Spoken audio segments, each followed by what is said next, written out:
Welcome students. Today I am going to take chapter number 8, that is motion chapter. This chapter I am going to take the part which is distance time graph and velocity time graph. So these two graphs I am going to take in this part of the video. But before taking the graph, just recapitulation of the few terminologies used in this chapter. First one, motion. When we say body is in a motion, when its position changes with respect to a reference point or to the time. And if the position of the body with reference to a point or to a time is not changing, then we call that body is at rest position. But when change in the position takes place, then obviously some distance is travelled by that body. So the path which is travelled by the body, that is difference between its final position and its initial position, it is called as distance. It is simply a scalar quantity. Next is displacement. Displacement is a vector quantity and it is the shortest distance travelled by the body, and it is the difference between final position and its initial position. So distance is scalar quantity, it has a magnitude also, but displacement, it is a vector quantity with magnitude as well as direction of its motion. Next we have speed. Speed is measurement of a distance travelled by a body per unit time. That is how much distance is travelled by that body in a particular time period. That is called as a speed. Speed is again a simply scalar quantity. Now we have a velocity. Velocity is also a vector quantity and its value changes if its magnitude or the direction of the motion will change. So velocity depends on the direction also. That is why it is known as that it is a vector quantity. Now next is acceleration. Acceleration is rate of change of velocity with respect to time, and it occurs in the non-uniform motion. Now here we have two types of motion. One is uniform motion and another is non-uniform motion. As the name suggests that when motion is taking place, it means that some change in the position of an object is taking place. But if that distance travelled by that body in equal interval of time is called as uniform motion. Same distance travelled in same interval of time. And here non-uniform motion, when a body will travel unequal distance in equal interval of time. So that kind of a motion is known as non-uniform motion. Now this distance time relation or velocity time relation we are going to study in graph. So graph is simply a convenient method to study the basic information about the various events which are taking place. And these kind of a graphs, they can be of various type like line graph, bar graph, pie charts or Cartesian graph. But in this chapter we are going to study line graph for distance time as well as for velocity time. So children, we are going to study first the distance time graph. The graph plot between the distance and time. It is also known as ST graph. Here we will draw y-axis and x-axis. The time, which is an independent variable, will be drawn here on the x-axis and distance will be drawn here on the y-axis. In this graph we can see that for each interval of time, the distance travelled by the object, it is same. So the graph is showing you the straight line. This straight line or straight slope of the graph, it shows that this kind of a motion is uniform motion.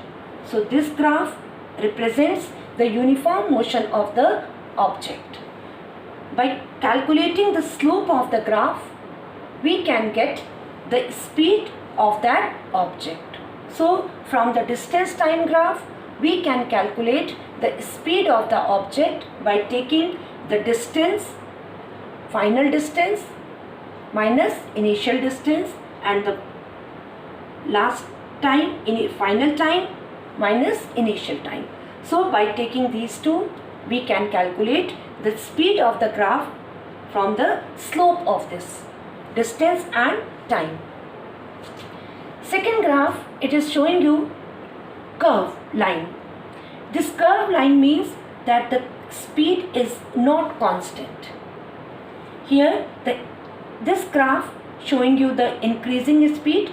With increase of the time, the distance traveled by the object is quite high. For each time interval, the distance traveled by the object is increasing. So this is the graph showing you the increasing speed, that is acceleration is taking place. Here in this graph we can see the speed of the object is decreasing. Here with each interval of time, the distance traveled by the object is less.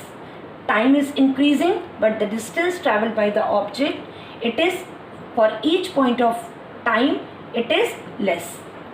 So uniform motion graph, and these two are for non-uniform motion graph. Now the children, third graph, it is showing you the straight line parallel to the x-axis. This straight line means that object at any interval of time, it is not moving at all. It is at the same position. So we can say that the object, if it is not moving with respect to time, then it means it is at rest.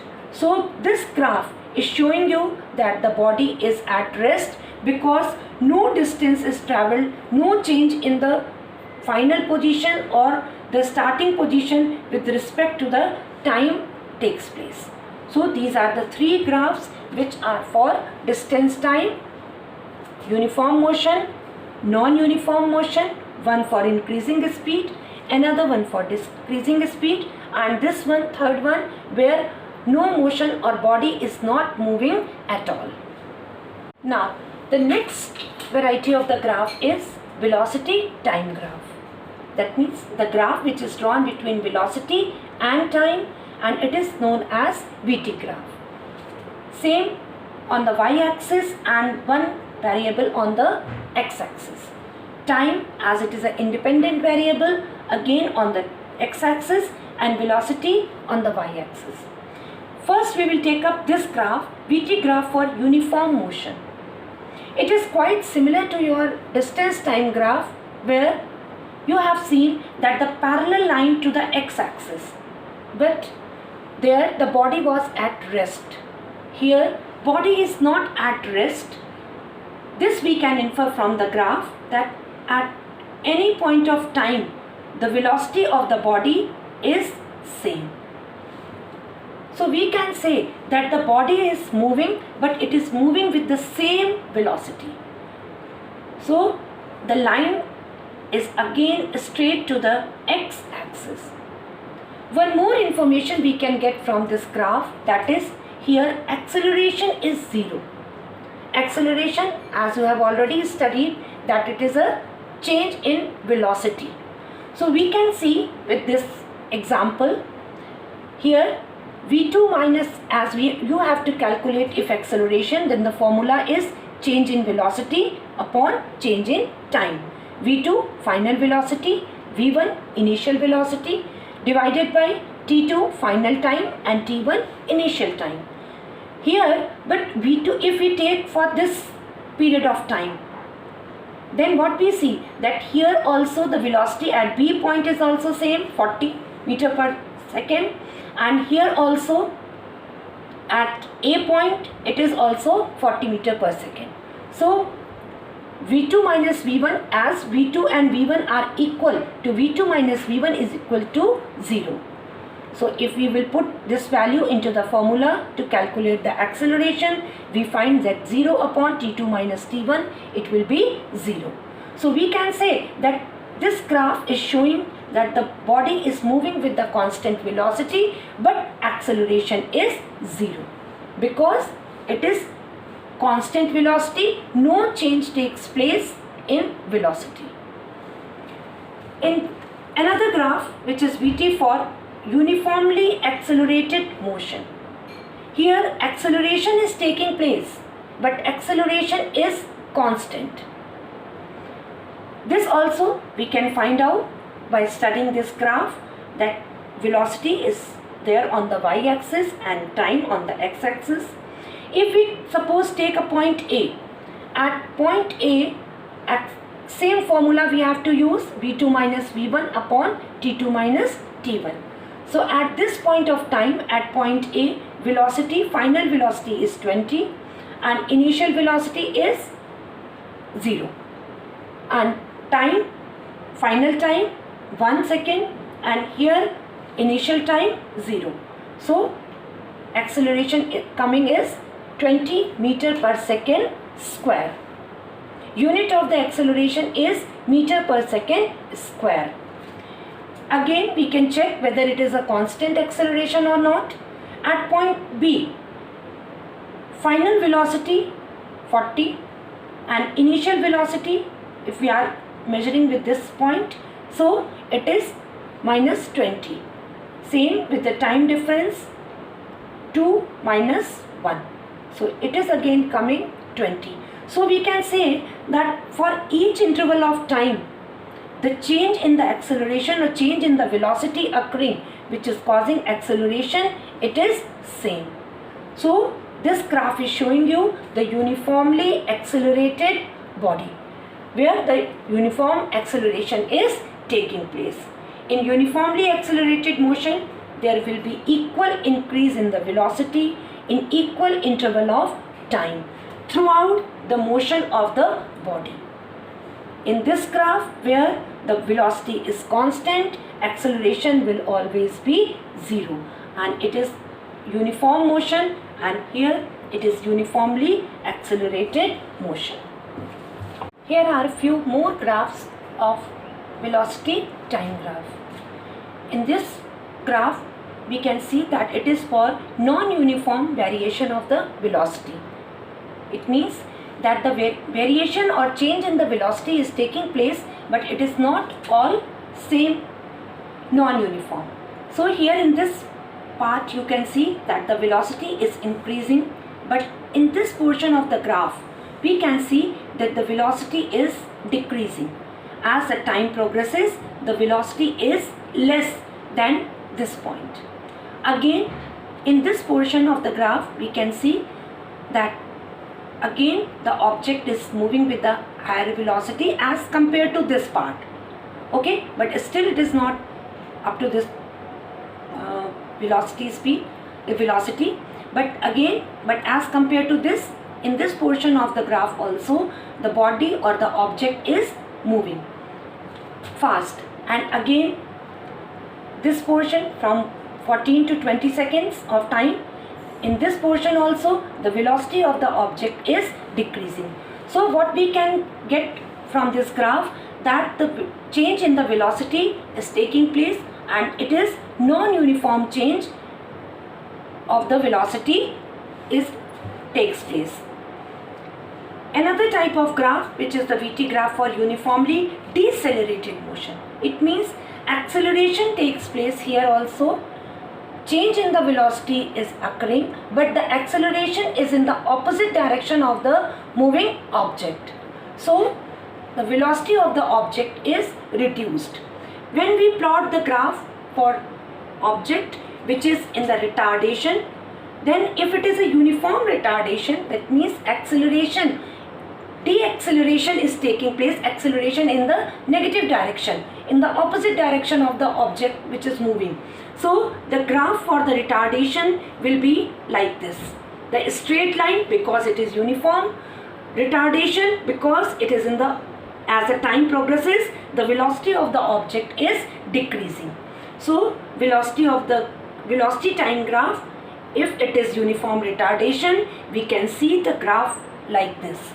And if the acceleration which is in the opposite direction of the motion, which is known as retardation. If it is non-uniform, then the graph will not be straight line.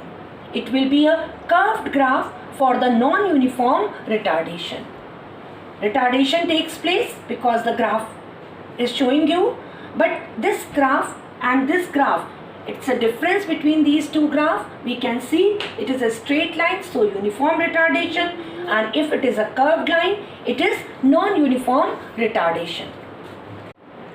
Okay, here is a combined presentation of the VT graph.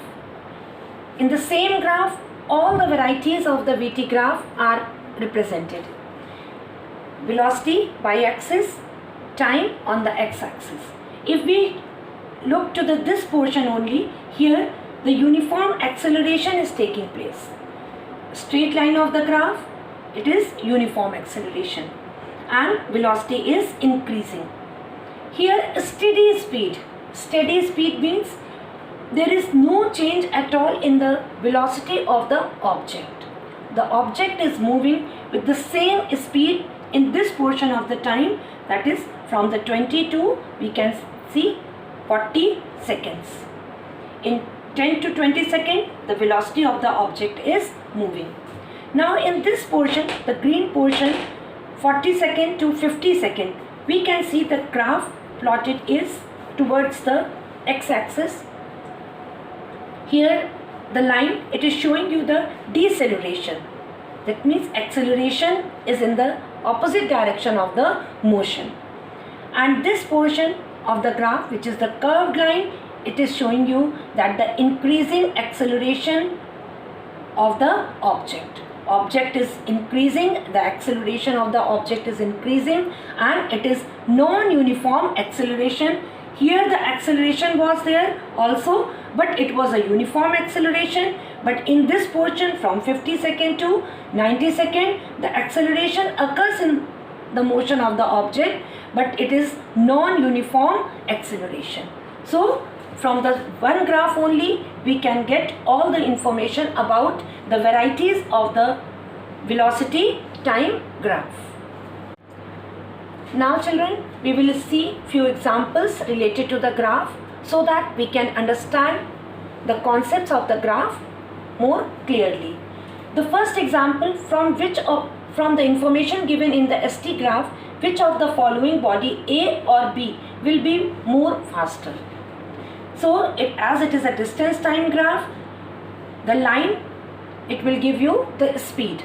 So at a particular time interval, we can see that the body B has just covered this much distance, but for the same time interval, the body A has covered more distance. So more distance covered in the same time interval means the speed will be higher. So very easily we can say that the body A is moving with the higher speed, and by looking to the steepness of the graph also, we can find out the more steep the graph will be, the higher will be the speed of the object.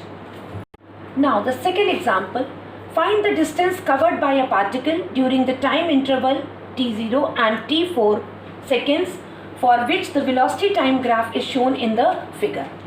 So as we have seen that from this line, we can calculate the acceleration or the speed. Acceleration in case of velocity time graph and speed in case of distance time graph.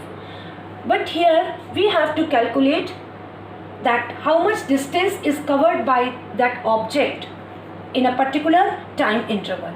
So children, to calculate the distance traveled by an object in a particular given time, we have to calculate the area which is coming under that time interval.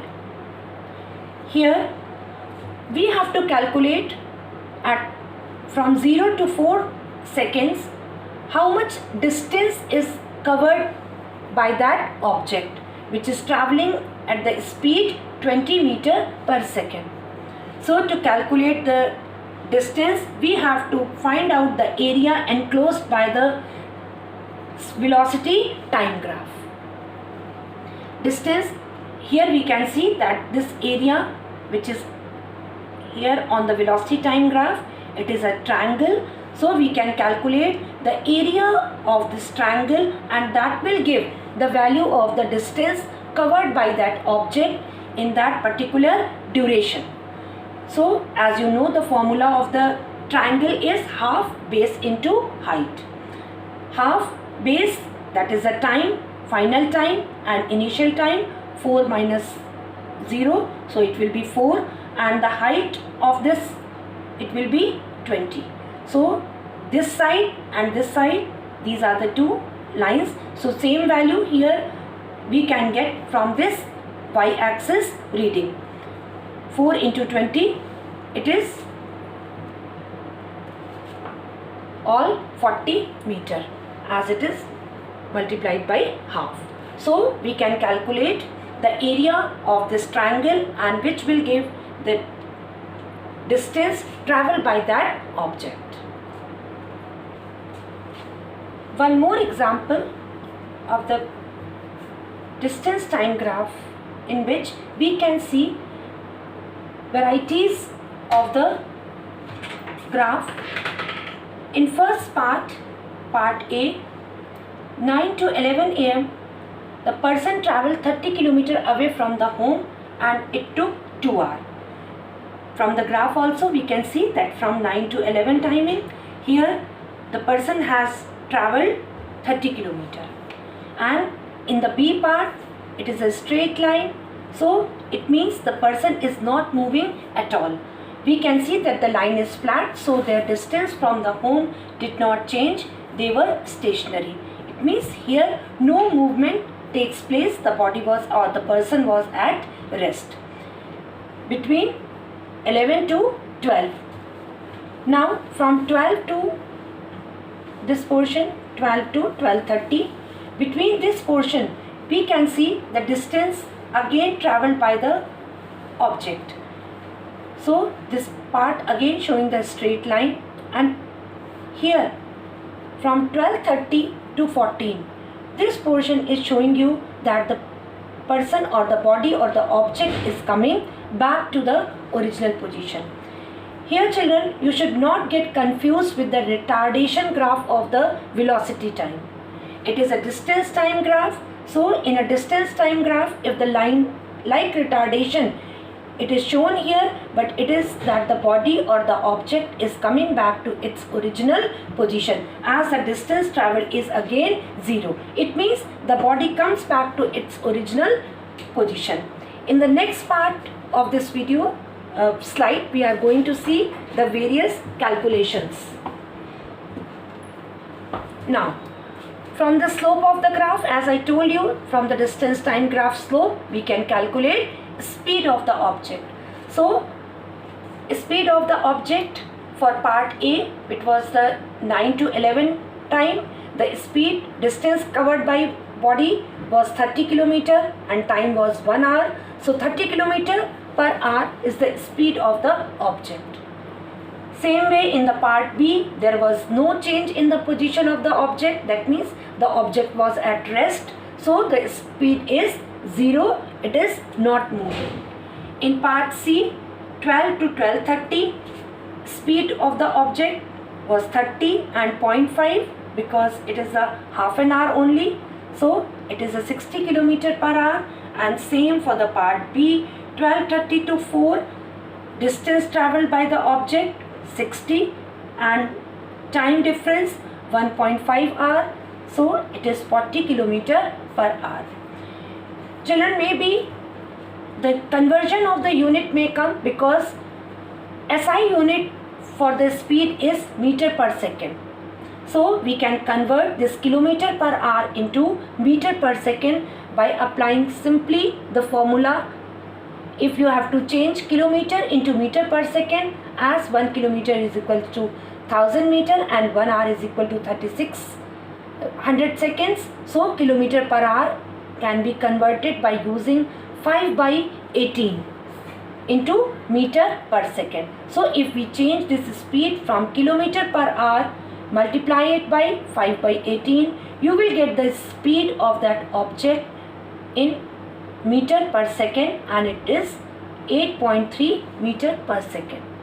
So by using the same values we can change kilometer per hour into meter per second. And opposite of this, if we want to change meter per second into kilometer per hour, then we will multiply with 18 by 5. So by using these two values, very easily and very quickly we can convert kilometer per hour into meter per second and or vice versa. So I hope it is all clear about various types of distance time graph and velocity time graph and what we can calculate. Again, I am just concluding that from the slope of the distance time graph we can calculate speed of the object, and from the velocity time graph we can calculate acceleration of the object, as well as by calculating the area under that graph we can calculate distance covered by that object from the velocity time graph also. So thank you children.